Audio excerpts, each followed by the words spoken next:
In one of the recent Good Morning Azeroth episodes, the guys talked about why their class race of choice personally resonates with them.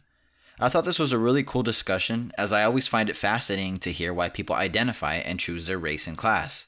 I thought I'd just make a really quick video today explaining why my go-to class race combo is an Orc Rogue, and why Orcs have always been my favorite race in World of Warcraft. By the way, if you haven't already, please make sure to check out all the guys from Good Morning Azeroth. All of their channels will be linked in the description below. Now on to the video. Victory or death, strength and honor, go forth to victory. You've probably heard all or at least some of these common Orcish quotes that the various Orc NPCs mutter when you interact with them. From just these quotes alone, we are able to infer a lot about Orcish ideals and what they value. Honor is everything to the Orcs. The traditions are all based on being honorable in every facet of life and retaining that honor even when facing death. There's a lot the 2016 Warcraft movie did wrong, but something I feel they absolutely nailed was how much honor means to the Orcs. In the scene where Anduin Lothar faces off against Blackhand in a Mak'gora, something we'll talk more about later, Lothar ends up besting Blackhand in combat, leading the rest of the Orcs that make up the Horde to salute Lothar and refuse to cause him any harm as he retrieves the lifeless body of King Lane Rin. They even go as far as defying the furious commands being shouted at them by Gul'dan. Despite being terrified of Gul'dan's power, they chose to do the honorable thing and respect the outcome of the Mak'gora. And for those who don't know what a Mak'gora is, it's basically a tradition Orcs have subscribed to for generations that involves two individuals engaging in one-on-one combat, usually unarmed, with the victor being the last Orc standing. These duels of honor usually resulted from a power shift happening, or simply as a way to settle an argument. Although this may all seem extremely tribalistic, savage, and even simple-minded to some, living an honorable life and holding on to that honor no matter what the scenario is something that resonates strongly with my own moral values. Being able to respect someone you are at odds with isn't easy. This shows that Orcs, despite their outward demeanor, are introspective and stand strong even when their very lives are in peril. This is shown time and time again with their prominent Orc leaders, war chiefs, and elders they have elected over the years. From Durotan to Thrall to Grommash to even Garrosh before he lost his mind. There have been a ton of wise and strong Orcs, both male and female, throughout Warcraft's lore that display wisdom, courage, determination, and above all, honor. Another trait that truly encompasses Orcs is the way they band together as a family to achieve the seemingly impossible. The Orcs originally lived in separated clans spread all over Draenor. After both wars, the new Horde led by Thrall consisted of all the different types of Orcs that now inhabited Azeroth. But that's not all. Thrall and his Horde were also able to bring together the Trolls, Tauren, and even the Forsaken Undead to coexist peacefully as members of this new Horde. This ability to coexist with others and embrace them as your own is a huge reason why I can identify with Orcish ideals and honestly, the Horde as a whole.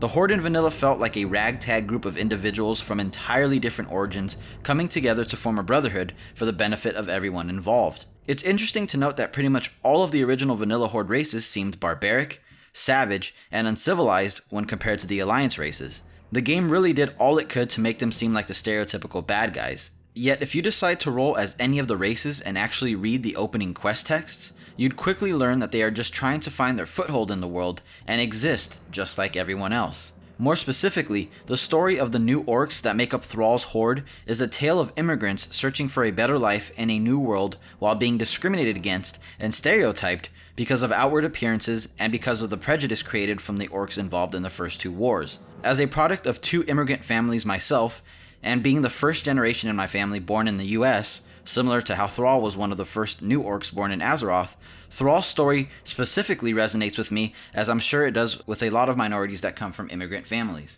Finally, the last Orcish trait that I admire is their strength both mentally and physically.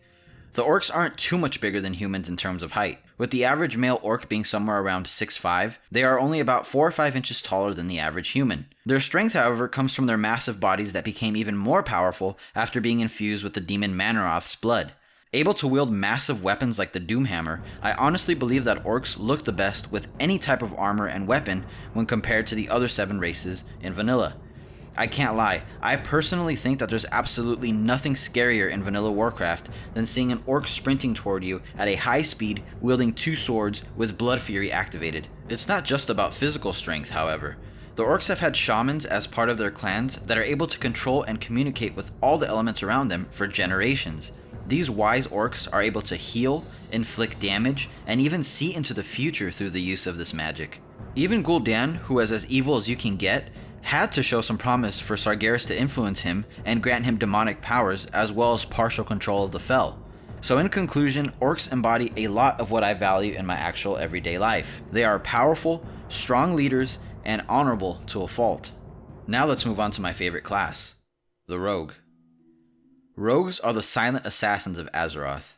Able to cloak themselves completely and walk in the shadows before striking down an unsuspecting opponent, they are the class most infamous for catching players with their pants down. Able to use an arsenal of weapons, most famously daggers and one-handed swords, usually coated in all different types of poisons, rogues are the cool, calculated killers of WoW. This type of class fantasy is perfect for someone who grew up with an affinity towards stealth-oriented games like Metal Gear and Splinter Cell. Being able to pick my engagements on my terms while otherwise completely skipping out on what I don't want to engage with is my preferred playstyle. I love being able to take my time in the shadows and observe my enemy's movements while I wait for that perfect opportunity to strike. And if I miscalculated and things go south, rogues have plenty of tools to reset the engagement and either come out on top or escape unscathed. In a group setting, I love being the one that avoids the front lines and sneaks his way to the enemy backline to completely wreak havoc on their healers and other squishy classes. Keeping a healer stunned or killing them before they even have a chance to do anything for their team is extremely satisfying and does a lot more for the group than people realize. The thing is, most of the time, killing is the cherry on top, not what I set out to do. If I can completely incapacitate someone and take them out of the equation, it gives my team a huge advantage. That's one less person the warriors and the other DPS have to worry about. Rogues aesthetically also have some of the best looking armor sets and weapons available to them. The Dal Ren swords are not only pre-raid best in slot, but some of the coolest and most recognizable swords in the game. Not to mention, seeing a rogue with Perdition's Blade is terrifying. I know most of the cool kids are rolling warriors this time around, since the community at large agrees that they're the most hardcore, and at later stages of the game, the highest DPS class available. Still, that hasn't deterred me from rolling rogue.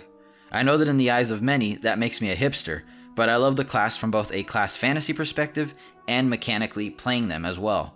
I don't really think I can ask for a more perfect fit for me personally. When you combine this class and race together, you get a strong, stealthy, honorable assassin with a thirst to prove themselves in this new world. I really love the juxtaposition between an honorable orc that decides to be one of the most hated classes the community often says has no honor or any problems at all, literally backstabbing unsuspecting victims.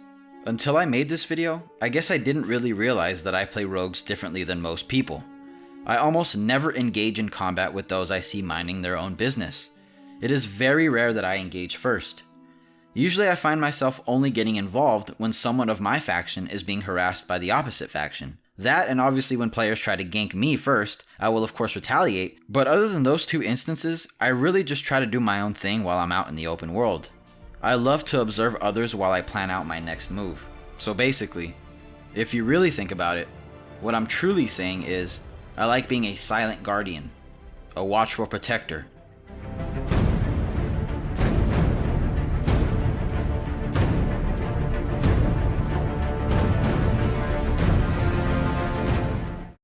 Thank you guys, as always, for taking time out of your day to watch my content. I really do appreciate it. Thank you guys so much for the support you've been showing me the last 2 months. I've been making WoW Classic content.